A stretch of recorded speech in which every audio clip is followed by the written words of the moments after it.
The night had fallen over the city like a heavy curtain. Streetlights flickered, casting long shadows over the narrow streets. In a small restaurant tucked between tall buildings, the soft hum of conversation and the clatter of dishes created a comforting warmth against the chill outside. Ilara, a young waitress, moved gracefully between tables, her apron dusted with the flour from the kitchen. Her life was simple but hard. Every day she worked long hours serving strangers who often forgot her name, yet she carried herself with quiet dignity.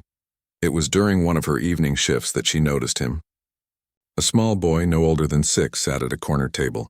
His head was bowed, shoulders trembling, and tiny fists pressed against his cheeks. Soft, muffled sobs escaped from him, almost hidden under the noise of the restaurant. Something in her chest tightened at the sight. She had seen sadness before, but this was raw and alone, unshielded by any adult presence. Ilara paused for a moment, unsure if she should approach. The boy's eyes were hidden by his messy hair, but she felt his loneliness like a physical weight. Without thinking, she knelt beside him, careful not to startle him.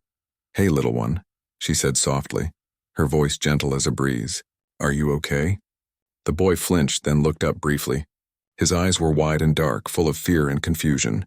He didn't answer, only sniffled and clutched the edge of the table. Ilara smiled warmly, careful to keep her distance respectful. "I'm Ilara," she continued. "Can I sit with you for a moment?" The boy's lips quivered, but he nodded slightly. She pulled a chair quietly and sat, keeping her voice low and calm. "You don't have to talk if you don't want to. I want to help." A flicker of relief passed through his eyes. For a moment he seemed to relax, leaning slightly toward her presence. Ilara reached into her apron pocket and pulled out a small handkerchief. She offered it to him with a gentle smile. "Here, you can use this if you like." He took it hesitantly, staring at her fingers as they touched the cloth. His small hands shook, but he began to wipe at his tears. Ilara's heart ached. Something about him was familiar in its fragility, yet his eyes held a quiet strength she could not explain. They sat together in silence for a few minutes, the world around them fading. The laughter, the clinking of plates, the conversations, they all disappeared behind the bubble of care and warmth Ilara brought to the small corner. For that brief time, the boy was no longer alone, but not everyone in the restaurant was oblivious to the scene. A shadow lurked near the back where the light barely reached. Silvio, the man known in the city as the Raven, watched. His reputation was fearsome. Whispers of his ruthlessness traveled like wildfire through the streets, and yet here he was, quietly observing a small act of kindness. His black coat draped perfectly over his broad shoulders, and his dark eyes seemed to pierce through the dim light. Silvio had come for business, not for a child. Yet something about the scene intrigued him. He leaned against the doorway, silent and still, letting the humans inside continue in their ordinary lives. When he spoke, it was soft, but the sound carried a weight that made even the clattering of dishes pause. "He needs a mom," he said. The words cut through the warmth of the moment. Ilara froze, glancing toward the voice, though she could not see the man clearly. The boy stiffened, hiding a little further under the table. She didn't understand. Who was this stranger, speaking like a judge over her life? Silvio stepped into the light, his presence commanding yet not aggressive. He was a figure that demanded attention without saying much. Ilara could feel the tension of the room change. The other patrons seemed to notice as well, giving him wide berth. His eyes, dark and unreadable, fixed on her. "Do you think you could be that for him?" Ilara's heart skipped. The question, so simple yet so dangerous, echoed in her mind. She swallowed, unsure if she was being tested, threatened, or offered something extraordinary. I don't understand," she said carefully, her voice steady even though her chest tightened. Silvio's gaze did not waver. "He has no one," he said simply. "No family, no protection. You want to help him, but helping him will change your life." Ilara glanced at the boy, who now peered at her from under his lashes. He looked fragile, lost, and yet something inside her surged with protectiveness. She had always felt a strong need to care for those who could not care for themselves. Maybe it was instinct. Maybe it was hope that some good could exist in a world so often cruel. I can help," she said softly. I don't know what you mean by change my life." Silvio studied her for a long moment. His face revealed nothing, but his eyes hinted at something deeper.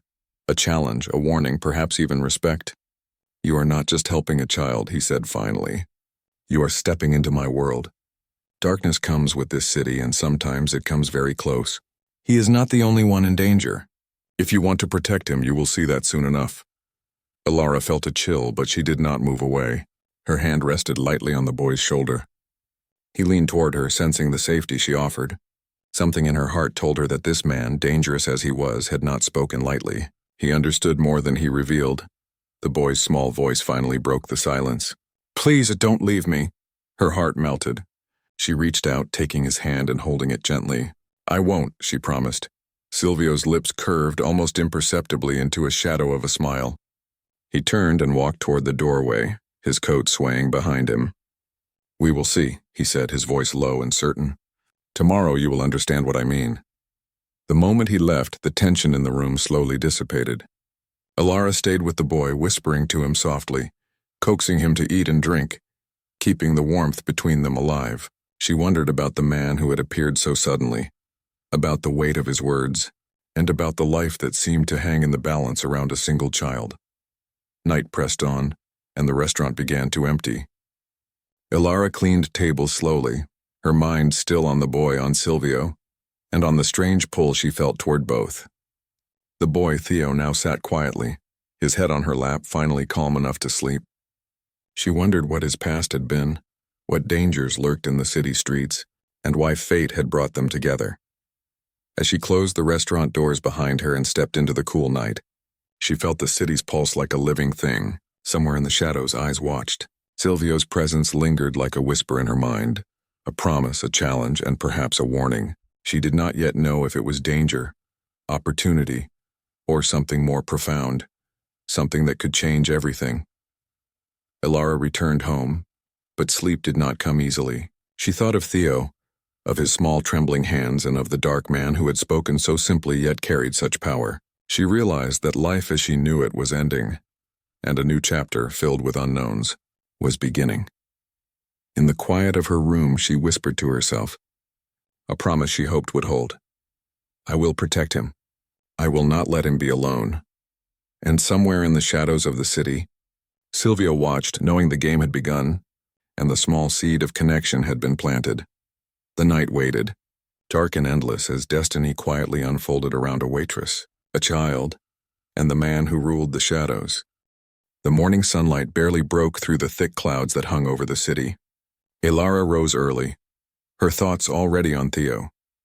She could not stop thinking about the boy, his small hands, his sad eyes, and the words of the dark man who had watched them the night before. "He needs a mom." The sentence repeated in her mind like a haunting melody. She didn't know what it truly meant, but she felt its weight deep inside her chest. By the time she arrived at the restaurant, the streets were alive with the usual chaos of the city. Vendors shouted, horses clattered over cobblestones, and the low murmur of early shoppers filled the air. She opened the doors and went to the corner table, hoping to see Theo waiting. He was already there, smaller than she remembered, but alert. His eyes brightened when he saw her, and he held out a handkerchief he had tucked into his pocket. I cleaned up," he said quietly. Alara smiled, her heart swelling. "I see that. You did very well." She reached down and took his small hand in hers. "Come on, let's get some breakfast before it gets busy." As they walked toward the kitchen, the tension of the previous night seemed to return in waves. Alara wondered about Silvio. Why had he appeared? What did he want from her? And most importantly, why did he care about Theo at all? She pushed the thoughts aside, focusing on the child. The boy ate quietly, almost too quietly, and Alara sat beside him, careful not to overwhelm him. She offered gentle questions, soft smiles, and quiet encouragement. Slowly, he began to open up, telling small stories about his favorite things, his favorite colors, and the tiny joys he found in simple things. She listened, letting him feel that someone cared, that he was safe. But the city outside was never truly safe, and it was not long before danger came closer than they imagined. The door to the restaurant opened and a group of men entered. Their eyes scanned the room with a predatory interest. Alara noticed immediately, her heart tightening. She could sense the tension in the air. Theo shrank back, his small body trembling. Alara reached for his hand, squeezing it gently. "It's okay," she whispered. "I'm here. You don't have to be afraid. The men stopped near their table and their leader spoke, a low voice full of menace. We're looking for the boy, he said. Alara's heart raced. She had seen fear before, but this was different. These men were dangerous, and she knew instinctively that their intentions were not good. She stood, positioning herself between Theo and the strangers. You will not touch him, she said, her voice stronger than she expected. Leave now, the men laughed, a cold, hollow sound. And what will you do, little girl? The leader sneered. Before Alara could respond, a shadow fell over the doorway. Silvio stepped inside, his presence filling the room like a storm. The men froze. His eyes, dark and commanding, swept over them. He did not speak immediately. Instead, he simply stood, letting the tension build. You will leave, he said finally, his voice calm but absolute, or you will regret it.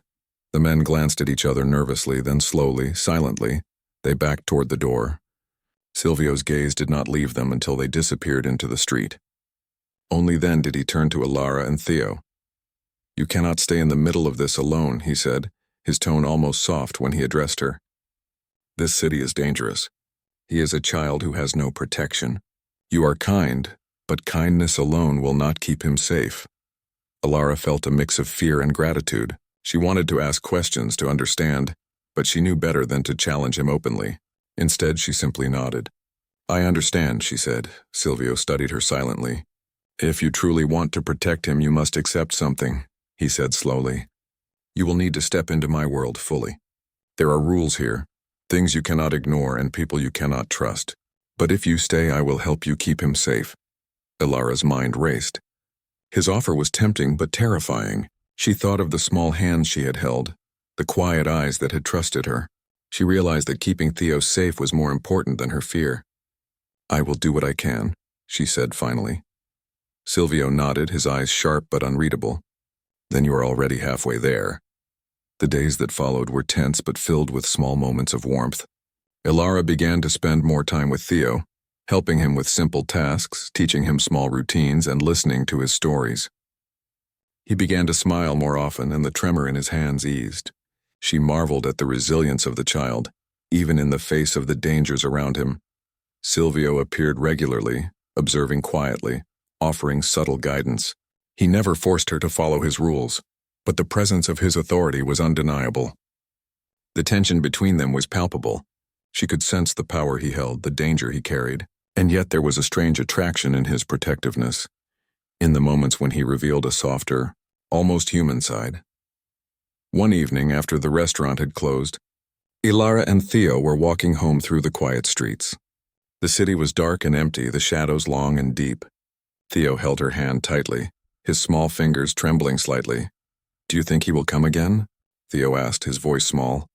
Alara looked down at him, her heart aching. I don't know, she said softly, but I promise you are safe with me. I will not let anyone hurt you. They walked in silence for a few moments, and then Silvio appeared beside them, as if materializing from the shadows. Theo's grip on her hand tightened instinctively. Good evening, Silvio said, his voice calm, almost gentle. I see you are keeping your promise. Alara looked at him, unsure of what to say. Yes, she replied. I will protect him. Silvio studied her silently for a moment, then nodded. Very well, he said. There is more to come, but you are stronger than I thought. I see now that you might survive in this world, and perhaps even thrive. Alara felt a strange mix of pride and fear. She realized that she was stepping into something much larger than she had ever imagined. The city, the shadows, the dangers, they were no longer just background to her life. They were now a part of her reality, a part of her responsibility. As they reached Theo's small apartment, she knelt beside him, brushing a strand of hair from his forehead. Sleep well, little one, she said softly. Tomorrow we will face the day together. Theo nodded, his eyes heavy with sleep. Thank you, he whispered. Alara stood and turned to Silvio, who had remained in the shadows. I don't know if I am ready for your world, she admitted quietly. Silvio's eyes softened, a rare expression in a man so feared. No one is ever ready, he said, but sometimes the choice to act is more important than readiness. You chose to protect him. That is what matters. Alara felt a strange warmth in his words. For the first time, she realized that the darkness around him was not absolute. There was light there too, hidden, waiting to be trusted. The city slept under a thick blanket of fog and shadow. Ilara walked home slowly, her thoughts on the day's events. She knew that challenges awaited, that danger would not remain far, and that the balance between kindness and survival would be delicate. Yet for the first time she felt a strange hope. A hope that even in a world ruled by power and fear, courage, love, and loyalty could survive. That night, as she closed her eyes, she whispered a promise. I will protect him. I will not let this darkness win. And somewhere in the shadows, Sylvia watched, a silent guardian, knowing that their paths were now bound together. The city had its dangers, the streets had their secrets, but a new bond had formed, one that could change all their fates. The night waited, full of whispers and possibilities. The game was far from over, but the first move had been made. The city was quiet that morning, though the tension lingered like a shadow over every street and alley. Ilara awoke with a sense of urgency she could not shake. Theo was already awake, his small frame curled up in a blanket, eyes wide as he watched her move. Good morning, she whispered, kneeling beside him. Did you sleep well? Theo nodded, still holding the edge of his blanket. I dreamed, he said softly, of monsters. Ilara smiled gently, brushing the hair from his forehead. I'll keep the monsters away, she said. You don't have to be afraid. Not today, not ever. He allowed himself a small smile, and for a moment the city and all its dangers seemed to fade. But she knew it was only a moment. The darkness outside the walls of their small apartment waited patiently, watching for weakness. Her thoughts immediately went to Silvio. The night before, he had been quiet, watching from the shadows, a presence that both comforted and unnerved her. He had not given instructions, only observed. She realized that Theo's safety relied not just on her care, but on navigating the world of power Silvio inhabited. She wondered if she was ready for the choices that lay ahead.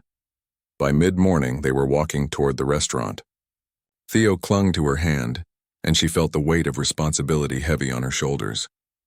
She did not speak much, letting the silence carry them through the streets. The city seemed ordinary, but she could feel the undercurrent of danger beneath every corner. Suddenly, a familiar presence appeared beside them, Silvio. His coat draped perfectly over his shoulders, his eyes scanning the street with sharp precision. Theo's grip on her hand tightened instinctively, but Ilara stood firm, determined not to show fear. You are ready, Silvio said simply, his voice calm but commanding. There is something you must understand. This world is not forgiving. You cannot protect him alone. Ilara nodded. I understand, she said softly. But I will try.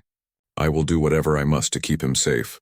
Silvio studied her, his dark eyes reflecting something deeper than power, respect. Then you are no longer just an observer. You are part of this life, whether you like it or not.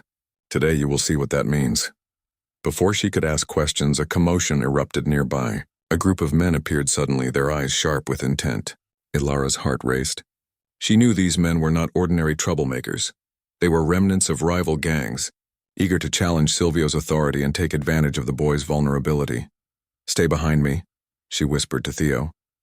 Silvio stepped forward, his presence alone commanding attention. The men hesitated, glancing at him nervously. His eyes, cold and exacting, met theirs with a silent warning. You will leave, he said finally, or you will regret it. They exchanged uncertain looks, and for a moment it seemed they might challenge him. But Silvio did not move, and his calm, commanding presence held them in place. Slowly, reluctantly, the men backed away, disappearing into the streets. Ilara exhaled, relief washing over her. Thank you, she said, her voice shaking slightly. Silvio turned to her, his expression unreadable. You did well, he said, but this is only the beginning. The city will not wait for you to learn slowly. Danger comes quickly, and decisions must be made immediately.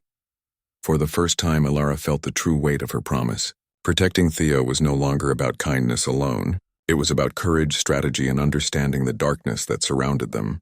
She looked at the small boy clinging to her side and knew she could not fail. The days passed in a tense rhythm. Ilara learned to navigate Silvio's world, observing, listening, and understanding the rules that governed it. She met the people who moved in the shadows, the allies who could help, and the threats that lurked around every corner. Theo began to adapt too, his laughter returning in small bursts. his trust in her growing stronger each day. Through it all, Silvio remained a constant presence, silent, watchful, and occasionally revealing glimpses of a side few had seen. In quiet moments, he spoke softly to her, offering guidance, sharing his experiences, and challenging her to grow stronger. The power dynamic between them was complex. She was defiant yet loyal, cautious yet brave, and he, commanding yet protective, began to show her that even someone feared as a shadow could possess a heart capable of care.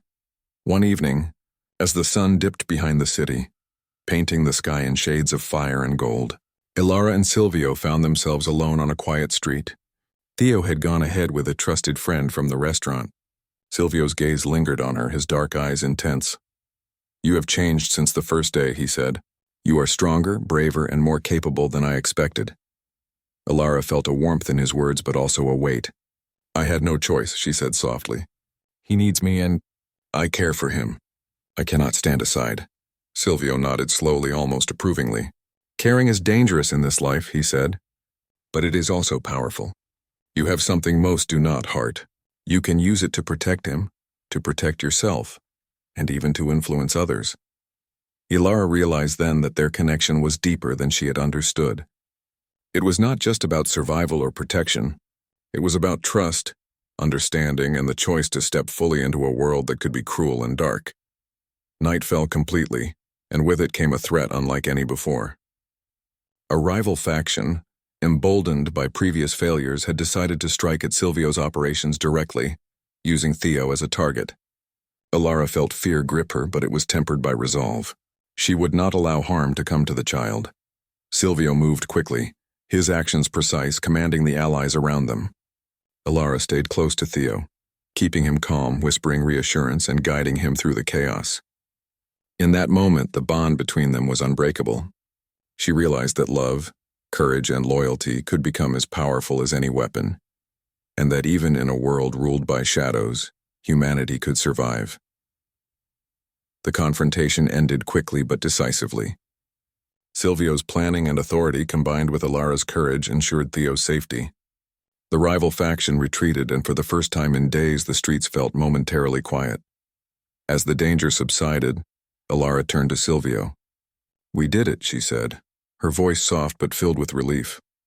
Silvio looked at her, a rare softness in his eyes. "We did," he said. "Because you chose to stay, to fight, and to care. You have proven yourself worthy of this world, and of him." Theo, sleepy but safe, hugged her tightly. "I knew you would protect me," he whispered. Ilara held him close, feeling the weight of her promise fulfilled. She looked up at Silvio, understanding fully the complexity of the man she had come to respect and perhaps even care for. Their connection was no longer just about protection. It was about trust, choice, and a shared path forward. Later, as the city slept under the stars, the three of them stood together, a small family forged in the shadows.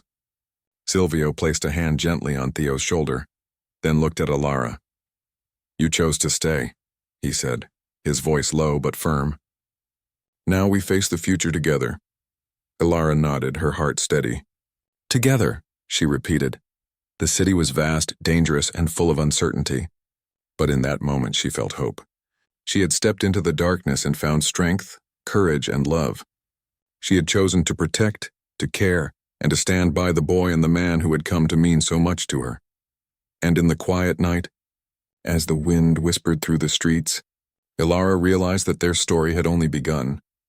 Power, danger, and love would continue to test them, but for the first time she knew they could face it together.